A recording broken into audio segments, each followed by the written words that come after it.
It's a double-edged sword. When you get your spirit unlocked, which allows you to travel to the spirit world, you are also sacrificing a lot of your protection. Your spirit is no longer tightly bound to your body, and that's part of what allows your spirit, to travel outside of your body and to the spirit world.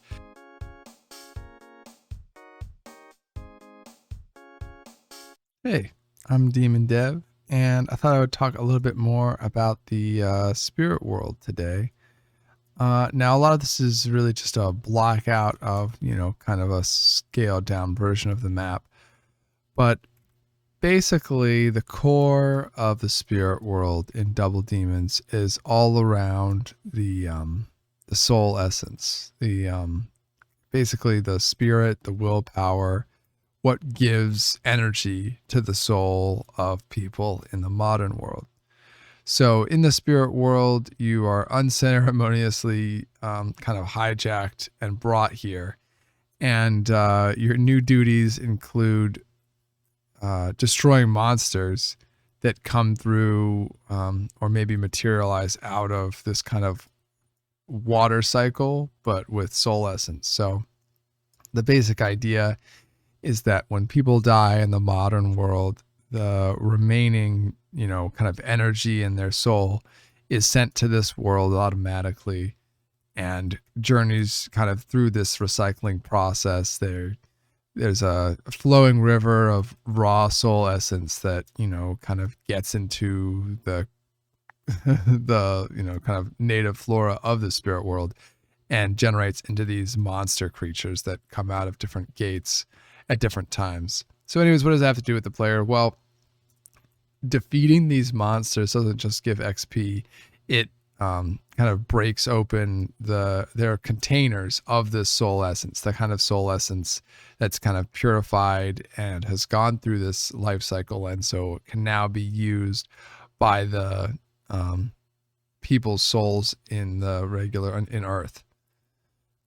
So by defeating the monster, you have a dual benefit. The warriors that are fighting here get a boost to their own soul essence, and then the counterpart in the modern world, someone is getting that bonus, that sense of life or willpower, the ability to do stuff.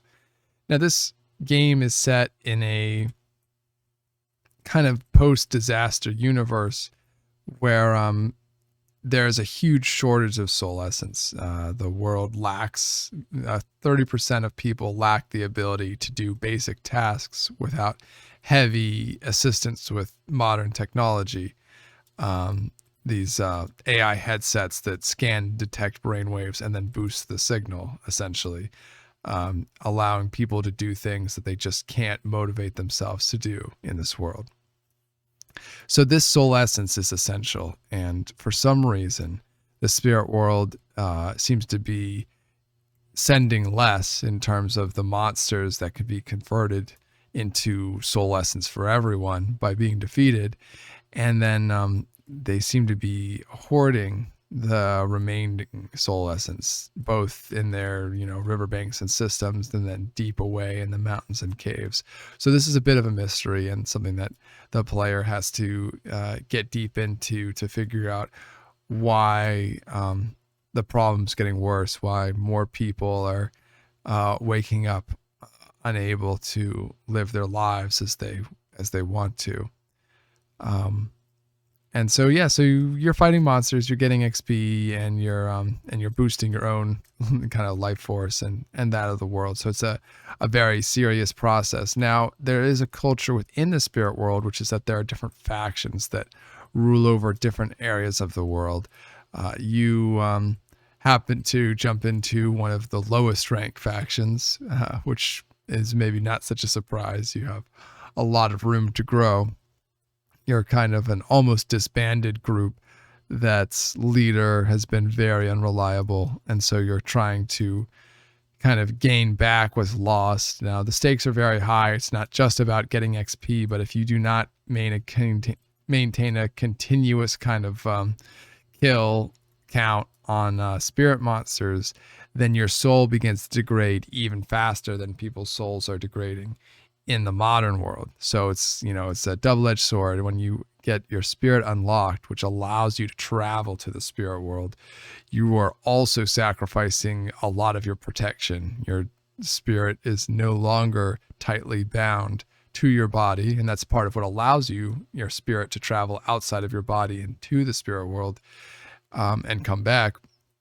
But that spirit is kind of letting off an exhaust of essence. So you need to replace that. Now, for most people, they can do much more than replace that, and they come back to the modern world with more than enough spirit essence to feel energized and get stuff done that they want to get done, or at least try to.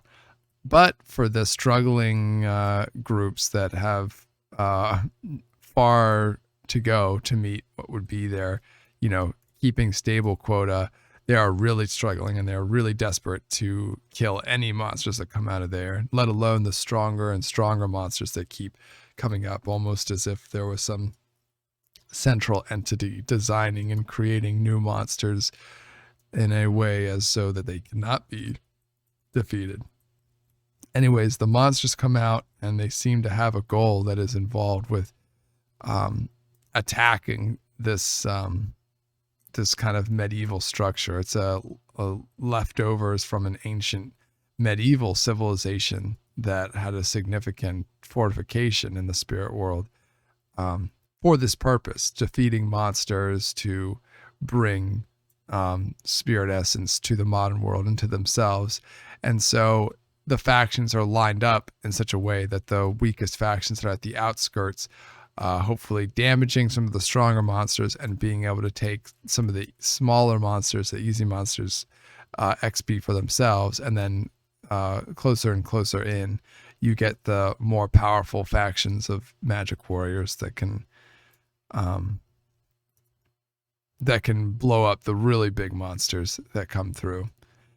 So there's a political diplomatic system in the spirit world because of this kind of caste tier system, with the strongest in inner and getting stronger access to, weapons and armor, and having a special relationship and access to the queen, who kind of runs things in the spirit world. She's extremely powerful and has been around longer than anyone else can remember in the spirit world.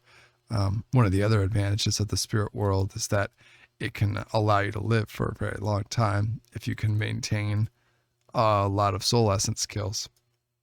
Anyway, so that's kind of a brief intro to the spirit world and what's going on. You have to defeat lots of monsters. They are, in a sense, tower defense style. They are coming for the core of the kingdom where the queen is for some reason. And so that makes it much easier to line up, devastating series of spells in order, and to coordinate with your team through a partially shared XP system to kind of kite and take down as many monsters as you can, bringing XP to you and your faction.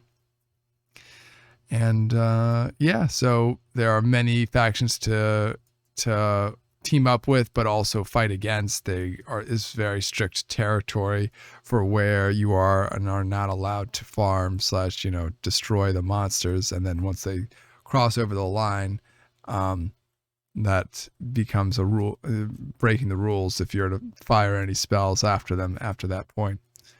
So anyways, I think it's a really fun, it should be a really fun system. And it, kind of gives you a central focus for the spirit world. There's other things you can do that involve collecting soul crystals and merging them with special recipes and forging techniques in order to create all sorts of different golems. So this would be a stone Catzel golem, which can transform during battle if you have enough magic power into a mobile castle tower. So in some of the trailers, you can see that happening in real time, which I think is pretty exciting.